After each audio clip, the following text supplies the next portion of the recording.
Hello అండి, welcome to Telugu officers channel. కొంచెం throat infection ఉంది, సో వాయిస్ని కొంచెం అడ్జస్ట్ చేసుకోండి. ఇవాళ సెప్టెంబర్ 22వ తేదీకి సంబంధించిన కరెంట్ అఫైర్స్ గురించి చూద్దాం. చూడండి, మన ఫస్ట్ ఆర్టికల్ వచ్చేసి విద్యుత్ రహదారులకి సంబంధించి. విద్యుత్ రహదారులు అంటే ఏంటి? నార్మల్గా మనకి రైల్వే లైన్స్కి పైన ఎలా అయితే ఎలక్ట్రిక్ అనుసంధానం ఉంటుందో, అలాగా ఈ విద్యుత్ రహదారులకు కూడా పైన ఎలక్ట్రిక్ అనుసంధానం అనేది ఉంటుంది. అంటే ఇందులో వెళ్ళే వాహనాలన్నీ కూడా ఆ ఎలక్ట్రిసిటీని యూజ్ చేసుకొని నడుస్తూ ఉంటాయన్నమాట. అంటే ఇప్పుడు మన దగ్గర విద్యుత్ వాహనాలకు సంబంధించి బ్యాటరీ సమస్యలు అనేవి వస్తున్నాయి, అవునా? ఆ నేపథ్యంలో ఈ విద్యుత్ మార్గాలు కనుక తీసుకొస్తే ఎలక్ట్రిక్ వెహికల్స్ని మరింతగా పెంపొందించవచ్చు అన్నటువంటిది లక్ష్యం. దీనికి సంబంధించి తొలిసారిగా నాగ్పూర్లో పైలట్ ప్రాజెక్ట్ని ప్రారంభించడం జరిగింది. దాని తర్వాత ఢిల్లీ ముంబై ఎక్స్ప్రెస్ వేని కూడా డెవలప్ చేస్తున్నారు. ఒకవేళ ఇది కనుక పూర్తయితే ఇది మన భారతదేశంలో ఫస్ట్ ఎలక్ట్రిక్ హైవే అవుతుంది. అంతేకాకుండా రీసెంట్గా నితిన్ గడ్కరీ కూడా ఎలక్ట్రిక్ హైవేస్ని నిర్మిస్తాము, వాటికి సోలార్ ఎనర్జీని కనెక్ట్ చేసేలాగా నిర్ణయం తీసుకుంటున్నాం అన్నట్టుగా చెప్పడం జరిగింది. అయితే దీనికి సంబంధించి మనం చూస్తే స్వీడన్ అన్నటువంటిది 2016వ సంవత్సరంలో ప్రపంచంలోనే మొదటి ఎలక్ట్రిక్ రోడ్ని నిర్మించింది. అంటే ప్రపంచంలోనే ఫస్ట్ కంట్రీ ఏది ఎలక్ట్రిక్ రోడ్ని నిర్మించింది అంటే స్వీడన్. సో గ్రూప్స్కి సంబంధించి కూడా బిట్స్ ఇలా అడగచ్చండి. ఏ దేశం తొలిసారిగా ఎలక్ట్రిక్ రోడ్లను నిర్మించింది? మన భారతదేశంలో తొలిసారిగా ఎక్కడ ఎలక్ట్రిక్ లైన్ హైవేని ఏర్పాటు చేస్తున్నారు. అలాగే ఎలక్ట్రిక్ వెహికల్స్కి సంబంధించినటువంటి ఇష్యూస్ ఏంటి అంటే మనం చూస్తే, ఒకటి, ఎక్కువ దూరం వెళ్ళలేవు, ఛార్జింగ్ స్టేషన్స్ అనేవి సరిగ్గా లేవు, బ్యాటరీ ఇష్యూస్ అనేవి వస్తున్నాయి, కాస్ట్ అనేది ఎక్కువగా ఉంది. సో ఇవన్నీ కూడా దీనికి సంబంధించిన ఇష్యూసే కదా. దీనికోసమే మనం ఫేమ్ అన్నటువంటి ఒక స్కీమ్ని తీసుకురావటం జరిగింది. Faster adaptation and manufacturing of electric vehicles అంటాం. అది కాకుండా national electric mobility mission plan అనేసి తీసుకురావటం జరిగింది. సో ఇలాగా వివిధ రకాల ఇనిషియేటివ్స్ని గవర్నమెంట్ తీసుకొచ్చింది. మన నెక్స్ట్ ఆర్టికల్ చూడండి, జనగణనకి సంబంధించి. సెన్సస్ అనేసి పిలుస్తాము. మనకి నార్మల్గా ప్రతి 10 సంవత్సరాలకి ఒక సెన్సస్ని నిర్వహిస్తారు. అయితే 2021లో నిర్వహించాల్సినటువంటి సెన్సస్ ఇంకా జరగలేదు. అయితే అది ఎప్పుడు నిర్వహిస్తారు అన్నటువంటి దాని మీద ఇంకా క్లారిటీ అనేది లేదు. మనం చూస్తే, ఒకటి, కోవిడ్ అనేది రావటం వల్ల, దాని తర్వాత ఎప్పుడు జనగణనను నిర్వహించాలన్నట్టుగా ఇంకా పూర్తిగా నిర్ణయించలేదు. నార్మల్గా గవర్నమెంట్ ఏమనుకుంది, 2020లో ఏప్రిల్ నుంచి సెప్టెంబర్ మధ్య మన దేశంలో వ్యక్తుల వివరాలను సేకరించి 2021 ఫిబ్రవరిలో మొత్తం జనాభాని లెక్కించాలి అన్నట్టుగా నిర్ణయించింది. అయితే కోవిడ్ వల్ల అది జరగలేదు. అయితే ఇప్పుడు కొత్త జనగణనని ఎలక్ట్రానిక్ పద్ధతిలో చేపడతామన్నట్టుగా రీసెంట్గా కేంద్ర హోం మంత్రిత్వ శాఖ చెప్పడం జరిగింది. అయితే ఇక్కడ ఎలక్షన్స్కి సంబంధించి ఏంటి? ఎలక్షన్స్కి సంబంధించి అంటే ఒకవేళ ఓటర్స్కి సంబంధించినటువంటి సమాచారం ఉంటే ఈ ఎలక్షన్స్కి సంబంధించి ఓటర్ల జాబితాని సరిచూసే అవకాశం ఉండేది. దానివల్ల దొంగ ఓట్లు ఎన్ని ఉన్నాయనేసి మనం తెలుసుకోవటానికి ఉపయోగపడేది. కానీ ఇప్పుడు ఈ జనగణన అనేది లేకపోవడంతో దొంగ ఓట్లను లెక్కించడం అనేది కష్టమవుతుంది. ఎందుకంటే ఒకవైపేమో నకిలీ ఆధార్ కార్డులు పెరిగిపోతున్నాయి, ఎన్నికల గుర్తింపు కార్డులు, జన్ధన్ బ్యాంక్ అకౌంట్లు, రేషన్ కార్డులు, పింఛన్లు, వీటన్నింటికి ఆధార్ని అనుసంధానించడం కేంద్రం ఇప్పుడు తప్పనిసరి చేసింది. దాంతో చాలా ప్రభుత్వ పథకాలు నకిలీ లబ్ధిదారులకు అందుతూ ఉన్నాయి. కాబట్టి వాటిని నివారించడానికి జనగణన అనేది మనకి సహాయపడేది. అంతేకాకుండా కొంతమందికి ఆధార్ కార్డ్స్ లేవు, వాళ్ళందరికీ ఆధార్ ఇప్పించడానికి ఇది ఉపయోగపడేది. కానీ ఇప్పుడు జనగణన అనేటటువంటిది జరగట్లేదు. మనం చూస్తే 1881వ సంవత్సరంలో ఈ జనగణన అనేటటువంటిది మొదలైంది. అంటే పూర్తి జనగణన నార్మల్గా 1872లోనే జరిగింది. కాకపోతే పూర్తి జనగణన 1881లో జరిగింది. అప్పటి నుంచి ప్రతి 10 సంవత్సరాలకు ఒకసారి ఈ జనగణనని నిర్వహిస్తున్నారు.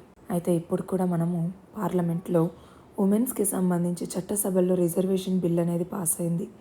అది కూడా ఈ జనగణన తర్వాత 2029 నుంచి అమల్లోకి రాబోతోంది. మన నెక్స్ట్ ఆర్టికల్ చూడండి, జీవ వైవిధ్యం, బయోడైవర్సిటీ అనేది దెబ్బతింటోంది. ఎందుకని? వేరే ప్రాంతాల నుంచి ఇక్కడికి జీవజాతులు వృక్షజాతులు వస్తున్నాయి. దాంతో ఇక్కడున్నటువంటి స్పీషీస్కి సమస్యలు అనేవి వస్తున్నాయి. వాటిని ఇన్వేజివ్ ఏలియన్ స్పీషీస్ అనేసి చెప్తూ ఉంటాము. ఇవి రావటం వల్ల ఏమవుతుంది, లోకల్గా ఉన్నటువంటి జీవ వైవిధ్యం అనేది దెబ్బతింటుంది. అంటే ఇక్కడేంటి, అవి న్యాచురల్గా రావచ్చు, లేదా ఎవరైనా కావాలనైనా ఇంట్రొడ్యూస్ చేయొచ్చు. న్యాచురల్గా ఎలా వస్తాయి, ఫ్లడ్స్ రావటం వల్ల న్యాచురల్గా వచ్చే అవకాశం అనేది ఉంది. అయితే ఇక్కడ మనం చూస్తే మన 2 తెలుగు రాష్ట్రాల్లో ఉండే తూర్పు కనుమల్లో 65% ప్రాంతాల్లో, ముఖ్యంగా 65% జలాశయాల్లో ఇలాగా ఇన్వేజివ్ ఏలియన్ స్పీషీస్ ఉన్నాయన్నట్టుగా గుర్తించారు. తమిళనాడులో చూస్తే మొత్తం 6,723 మొక్క జాతుల్లో దాదాపు 36% ఇలాంటి ఇన్వేజివ్ ఏలియన్ స్పీషీసే ఉన్నాయి. మరి అవి ఎలా ఇంపాక్ట్ చేస్తాయి అంటే, అక్కడ కాంపిటీషన్ని పెంచుతాయి, హైబ్రిడైజేషన్ అనేది జరుగుతుంది, గ్రేజింగ్, బయోఫౌలింగ్ అనేది జరుగుతుంది, ప్రిడేషన్, పాయిజనింగ్ అనేది జరగచ్చు, పారాసైటిజం పెరగచ్చు, ఫ్లేమబిలిటీ అనేది పెరగచ్చు, డిసీజ్ ట్రాన్స్మిషన్ అనేది పెరగచ్చు. అలాగే ఇంటరాక్షన్స్ అనేవి ఈ ఇన్వేజివ్ ఏలియన్ స్పీషీస్తో మరింతగా పెరగచ్చు. దానివల్ల ఎన్విరాన్మెంటల్ ఇంపాక్ట్స్ ఉంటాయి, సోషియో ఎకనామిక్ ఇంపాక్ట్స్ కూడా ఉంటాయి. ఫర్ ఎగ్జాంపుల్ వాటర్ హయసింత్ కావచ్చు, అలాగే మనం చూస్తే తెరచాప లాంటి రెక్కలు ఉన్నటువంటి క్యాట్ ఫిష్లు కావచ్చు. ఇలాంటి వాటన్నింటినీ ఇన్వేజివ్ ఏలియన్ స్పీషీస్ అనేసి పిలుస్తాము. మన నెక్స్ట్ ఆర్టికల్ చూడండి. చట్టసభల్లో మహిళలకి 33% రిజర్వేషన్లు కల్పించేందుకు తీసుకొచ్చినటువంటి మహిళా రిజర్వేషన్ బిల్, ఇది రాజ్యసభలో ఏకగ్రీవంగా పాస్ అయింది. మనం చూస్తే లోక్సభలోకి వచ్చేసరికి అనుకూలంగా 454 ఓట్లు, వ్యతిరేకంగా 2 ఓట్లు పోలయ్యాయి. రాజ్యసభలోకి వచ్చేసరికి ఏకగ్రీవంగా ఈ బిల్ అనేది పాస్ అయింది. అయితే ఇక్కడ మనం చూస్తే 2029 తర్వాత ఇది అమల్లోకి వస్తుంది. ఇక్కడ గమనించాల్సిందేంటి, ఈ బిల్ అమల్లోకి వచ్చిన తర్వాత మొత్తం 543 లోక్సభ స్థానాలుంటే అందులో 33% అంటే 181 సీట్లు మహిళలకి రావటం జరుగుతుంది. అదే ఏపీలోకి వచ్చేసరికి మొత్తం 175 సీట్లకు గాను 58, తెలంగాణలోకి వచ్చేసరికి మొత్తం 119 సీట్లకు గాను 40 సీట్లు ఉమెన్స్కి కేటాయించడం జరుగుతుంది. చూడండి, ఇక్కడ రాజ్యసభలో మొత్తం 214 మంది కూడా అనుకూలంగానే ఓటు వేశారు. అయితే ఇక్కడ పార్లమెంట్ స్పెషల్ సెషన్, ఈ స్పెషల్ సెషన్ అన్నటువంటిది సెప్టెంబర్ 18వ తేదీ నుంచి 22వ తేదీ వరకు జరుగుతుంది. అవునా? అయితే సెప్టెంబర్ 18వ తేదీన అంటే మొదటి రోజున ఈ బిల్లుని ప్రవేశపెట్టడం జరిగింది. లోక్సభలో పాస్ అయిన తర్వాత రాజ్యసభకి పంపించారు. రాజ్యసభలో కూడా ఈ బిల్ అనేది పాస్ అయింది. ఇంకొకటి ఏంటి అంటే, మన కొత్త పార్లమెంటు భవనంలో చర్చలు ప్రారంభమైన తర్వాత ప్రవేశపెట్టినటువంటి మొదటి బిల్లు కూడా ఇదే. అయితే ఇక్కడ గమనించాల్సింది చూడండి, ఈ మహిళా రిజర్వేషన్ బిల్ అన్నటువంటిది డీలిమిటేషన్ పూర్తయిన తర్వాత, అలాగే వీలైతే 2027లో జనగణన పూర్తవుతుందంటున్నారు. దాని తర్వాత 2029 ఎన్నికల నుంచి ఇది అమల్లోకి తీసుకురాబోతున్నారు. ఆ నేపథ్యంలో అసలు ఏంటి డీలిమిటేషన్ అంటే మన దేశంలో రాష్ట్రాల్లో చట్టసభలకి నియోజకవర్గాల సంఖ్య ఎంత, ఆ నియోజకవర్గాల పరిధి ఎంత అని నిర్ణయించేది డీలిమిటేషన్ అంట. అంటే రాష్ట్రాల్లో జనాభాకి సరైన ప్రాతినిధ్యం లభించేలాగా పార్లమెంట్లో, అసెంబ్లీల్లో కూడా సీట్లు ఉండేలాగా చూసే ప్రక్రియని మనము డీలిమిటేషన్ అంటాము. రాజ్యాంగంలోని 82వ అధికరణ ప్రకారం ఆర్టికల్ 82 ప్రకారం డీలిమిటేషన్ని చేపడతారు. అయితే ప్రతి 10 ఏళ్లకు ఒకసారి జరిగే జనగణన తర్వాత ఈ డీలిమిటేషన్ జరగాలి. ఈ డీలిమిటేషన్ చట్టం ప్రకారం కేంద్ర ప్రభుత్వం ఒక కమిషన్ని నియమిస్తుంది. దానికి ఎవరు సారథ్యం వహిస్తారు? సుప్రీంకోర్టు రిటైర్డ్ న్యాయమూర్తి. అయితే ఇది తాత్కాలిక కమిషన్ కాబట్టి అందులో శాశ్వత ఉద్యోగులంటూ ఎవరు ఉండరు. ఎన్నికల కమిషన్ సిబ్బందిని ఇందులో వినియోగించుకుంటారు. వీళ్ళు ఏం చేస్తారు? దేశంలో ఉండేటటువంటి జిల్లాలు, మండలాలు, గ్రామాలు వీటన్నింటి జనాభాకి సంబంధించిన గణాంకాలను సేకరించి అధ్యయనం చేసి ఒక ప్రాథమిక రిపోర్ట్ని, నివేదికని ఇస్తారు. అయితే దీనికి 5 ఏళ్ల సమయం పట్టే అవకాశం ఉంది. అయితే దాన్ని మళ్ళీ గెజెట్లో ఉంచి అభ్యంతరాల్ని స్వీకరించి దాన్ని పరిశీలించిన తర్వాత ఫైనల్ రిపోర్ట్ని ఇవ్వటం జరుగుతుంది. అయితే ఇక్కడ మనం చూస్తే ఈ డీలిమిటేషన్ కమిషన్ అనేది తుది నివేదిక ఇస్తే దాన్ని పార్లమెంట్ కూడా మార్చలేదు, ఏ కోర్టులోనూ సవాలు చేయటానికి లేదు. అలాగే డీలిమిటేషన్ కమిషన్ ఏది చెప్తే అదే ఫైనల్. గుర్తుపెట్టుకోవాలండి, డీలిమిటేషన్కి సంబంధించి కోర్టులో వేయచ్చా, వేయలేము. ఎగ్జామ్ పాయింట్ ఆఫ్ వ్యూ ఇలా అడగచ్చు. కోర్టులో సవాలు చేయొచ్చా అంటే సవాలు చేయలేము. డీలిమిటేషన్ ఇచ్చేటటువంటి తుది నివేదికను మార్చేటటువంటి అవకాశం ఎవరికి ఉంటుంది, పార్లమెంట్కి ఉంటుందా అని అడుగుతారు. అప్పుడు పార్లమెంట్ అనేది సుప్రీం కదా, ఉంటుందేమో అన్నటువంటిది మనకు ఆలోచన వస్తుంది. సో అది కూడా కాదు. డీలిమిటేషన్ ఫైనల్ రిపోర్ట్ ఇచ్చిన తర్వాత దాన్ని పార్లమెంటు మార్చలేదు, ఏ కోర్టులోనూ సవాల్ చేయడానికి వీల్లేదు. అదే కాకుండా డీలిమిటేషన్ కమిషన్ ఏది ఫైనల్గా చెప్తే అదే చట్టం అవుతుంది. అయితే ప్రస్తుతం డీలిమిటేషన్ అన్నటువంటిది మనకి 2026 వరకు ఉంది. అంటే 2024 తర్వాత జనగణన అనేది మొదలై పూర్తిగా నివేదికలు సిద్ధమవటానికి 3-4 ఏళ్ళు పట్టచ్చు. ఆ తర్వాత ఈ డీలిమిటేషన్ ప్రక్రియ అనేటటువంటిది మొదలవుతుంది. అంటే అంతా సరిగ్గా జరిగితే 2029 తర్వాత కొత్త నియోజకవర్గాలతో పాటు మహిళలకి రిజర్వేషన్లు కూడా అమల్లోకి రావచ్చు. అయితే దీనివల్ల పార్లమెంట్లో లోక్సభ సీట్లు దాదాపు 888 వరకు, రాజ్యసభ సీట్లు ప్రస్తుతం ఉన్న 245 నుంచి 384కి పెరిగే అవకాశం అనేటటువంటిది ఉంది. మన నెక్స్ట్ ఆర్టికల్ చూడండి. చంద్రుడి మీద మళ్ళీ సూర్యోదయం అన్నది మొదలైంది.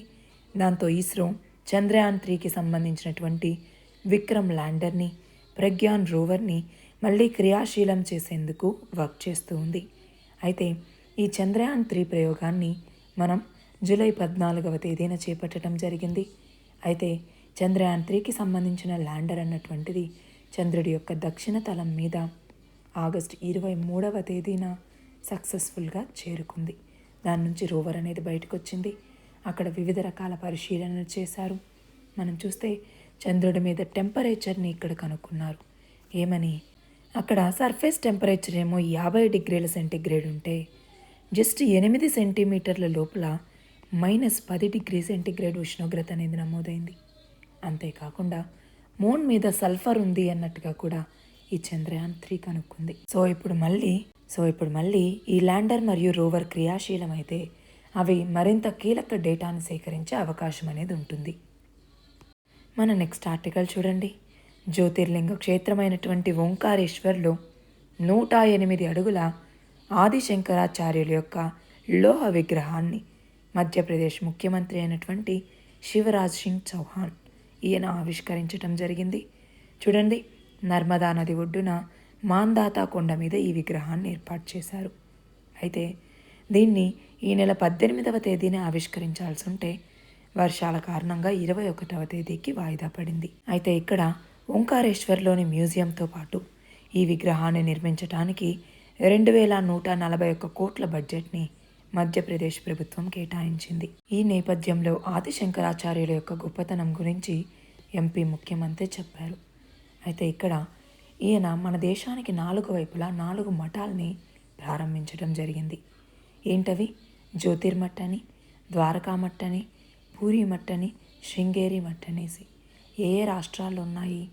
జ్యోతిర్మఠ్ ఉత్తరాఖండ్, ద్వారకా గుజరాత్, పూరి ఒడిశా, శృంగేరి కర్ణాటకలో ఉంది. అయితే మనము ఇప్పటిదాకా వివిధ రకాల స్టాచ్యూస్ని ప్రారంభించడం జరిగింది. For example statue of unity కానివ్వండి, స్టాచ్యూ ఆఫ్ ఈక్వాలిటీ కానివ్వండి, ఇక్కడ ఆదిశంకరాచార్యుల విగ్రహం కానివ్వండి, అలాగే మనం చూస్తే అంబేద్కర్ విగ్రహం కానివ్వండి. అలా మన దేశంలో ఈ మధ్య ఆవిష్కరించినటువంటి స్టాచ్యూస్ గురించి ఒక సపరేట్ వీడియో చేస్తానండి త్వరలో. అప్పుడు వీటన్నింటికి సంబంధించిన పూర్తి డీటెయిల్స్ అందులో చూద్దాం. మన నెక్స్ట్ ఆర్టికల్ చూడండి. కేంద్ర ప్రభుత్వం రీసెంట్గా వివిధ సైన్స్ విభాగాలు అందిస్తున్నటువంటి దాదాపు 300 పాత అవార్డులను రద్దు చేయటం జరిగింది. వాటికి బదులుగా రాష్ట్రీయ విజ్ఞాన్ పురస్కార్ అనే కొత్త అవార్డులని ప్రారంభించింది. మనం చూస్తే చూడండి, కేంద్ర ప్రభుత్వ ముఖ్య శాస్త్రీయ సలహాదారు నేతృత్వంలో ఏర్పాటు చేసినటువంటి కమిటీ మొత్తం 13 విభాగాల్లో శాస్త్రవేత్తలను వీటికి ఎంపిక చేస్తుంది. విదేశాల్లో ఉన్నా కూడా మన భారతీయులకి ప్రయోజనం చేకూరేలాగా భారత సంతతి వ్యక్తులు కూడా ఈ అవార్డులకు అర్హులవుతారు. ఈ అవార్డు కింద ధృవీకరణ పత్రంతో పాటు పథకాన్ని కూడా అందజేస్తారు. ఇందులో భాగంగా చూడండి, విజ్ఞాన్ రత్న అనేసి, ఇది జీవన సాఫల్య పురస్కారం. తర్వాత విజ్ఞాన్ శ్రీ అనేసి, ఇది శాస్త్ర సాంకేతిక రంగంలో విశిష్ట సేవలకి గుర్తింపుగా ఇస్తారు. తర్వాత విజ్ఞాన్ యువ శాంతి స్వరూప్ భట్నాగర్ అవార్డ్, ఇది 1958 నుంచి 7 విభాగాల్లో శాంతి స్వరూప్ భట్నాగర్ అవార్డులను అందజేస్తున్నారు. దాంట్లో కొన్ని మార్పులు చేసి 45 ఏళ్ల వయసులోపు ఉన్నటువంటి వాళ్ళకి 13 విభాగాల్లో అందిస్తారు. అది కాకుండా విజ్ఞాన్ బృందం అంటే సైన్స్ అండ్ టెక్నాలజీకి సంబంధించి ఏ విభాగంలో అయినా కృషి చేసే బృందాలకి దీన్ని ప్రదానం చేయటం జరుగుతుంది. అయితే ఒక బృందంలో 3 లేదా ఎక్కువ మంది శాస్త్రవేత్తలు ఉండాలి. అయితే దీనికి ఎవరు అర్హులు అంటే ప్రభుత్వ, ప్రైవేట్ సంస్థల్లో పనిచేసే శాస్త్రవేత్తలు, పరిశోధకులు, సాంకేతిక నిపుణులు, ఆవిష్కర్తలు, వీళ్ళతో పాటుగా సొంతంగా పనిచేసుకునే వాళ్ళు కూడా దీనికి అర్హులే. మన నెక్స్ట్ ఆర్టికల్ చూడండి. మన దేశ ఉత్తమ పర్యాటక గ్రామంగా పశ్చిమ బెంగాల్లోని ముర్షిదాబాద్ జిల్లాకి చెందినటువంటి కిరీటేశ్వరి ఇది ఎంపికైంది. మనం చూస్తే ఇక్కడ ఉన్నటువంటి కిరీటేశ్వరి దేవాలయానికి చాలా ప్రాశస్త్యత ఉంది. ఈ గుడి 51 శక్తిపీఠాల్లో ఒకటిగా భావిస్తారు. మొత్తం 31 రాష్ట్రాలు, కేంద్రపాలిత ప్రాంతాలకు చెందినటువంటి 795 గ్రామాలని వెనక్కినట్టి కిరీటేశ్వరి గ్రామం అన్నటువంటిది ఉత్తమ పర్యాటక గ్రామంగా నిలిచింది. అయితే ఈ నెల 27న ఢిల్లీలో జరిగే కార్యక్రమంలో కేంద్ర పర్యాటక శాఖ ఈ అవార్డుని అందించబోతుంది. చూడండి, అక్కడున్న కిరీటేశ్వరి దేవాలయానికి సంబంధించిన ఫొటోస్ ఇవి. నెక్స్ట్ ఆర్టికల్ చూడండి. కెనడా దేశ పౌరులకి వీసాని జారీ చేయటాన్ని భారతదేశం నిలిపివేసింది. అంతేకాకుండా భారత వ్యతిరేక కార్యకలాపాలు, ఖలిస్తాన్ ఉగ్రవాదుల కార్యకలాపాలకి నిలయంగా ఉన్నటువంటి కెనడా మీద కఠినంగా వ్యవహరించాలన్నట్టుగా కేంద్ర ప్రభుత్వం నిర్ణయించింది. అయితే ఇక్కడ మనం చూస్తే నిజ్జర్ కేసుకు సంబంధించి ఆరోపణల్లో నిజాలు తేలాలి అంటే దర్యాప్తు అనేది జరగాలి అన్నట్టుగా అమెరికా చెప్తూ ఉంది. అయితే రీసెంట్గా ఖలిస్తాన్ టైగర్స్ ఫోర్స్ అధినేత అయినటువంటి హర్దీప్ సింగ్ నిజ్జర్ ఇతన్ని హత్య చేయటం జరిగింది. ఆ హత్య కేసులో భారత్కి మరియు కెనడాకి మధ్య వివాదం జరుగుతుంది. అలాంటి నేపథ్యంలో కెనడాలో ఇంకొక ఖలిస్తానీ సభ్యుడు, గ్యాంగ్స్టర్ అయినటువంటి సుఖ్దుల్ సింగ్ ఈయన్ని కూడా హత్య చేయటం జరిగింది. ఆ నేపథ్యంలో అధికారిక ప్రకటన ఏది ఇవ్వకపోయినా ఈ హత్య మా పనే అన్నట్టుగా లారెన్స్ బిష్నోయ్ గ్యాంగ్ సామాజిక మాధ్యమాల్లో ప్రకటించుకోవటం జరిగింది. మన నెక్స్ట్ ఆర్టికల్ చూడండి. హైదరాబాద్లో 2BHK స్కీమ్ని తెలంగాణ గవర్నమెంట్ 2015లో ప్రారంభించింది. అయితే దాని కింద ఇప్పుడు మొత్తం 9 ప్రాంతాల్లో 13,300 మందికి ఇళ్ల పట్టాలని అందజేసినట్టుగా ప్రభుత్వం చెప్తోంది. నెక్స్ట్ చూడండి.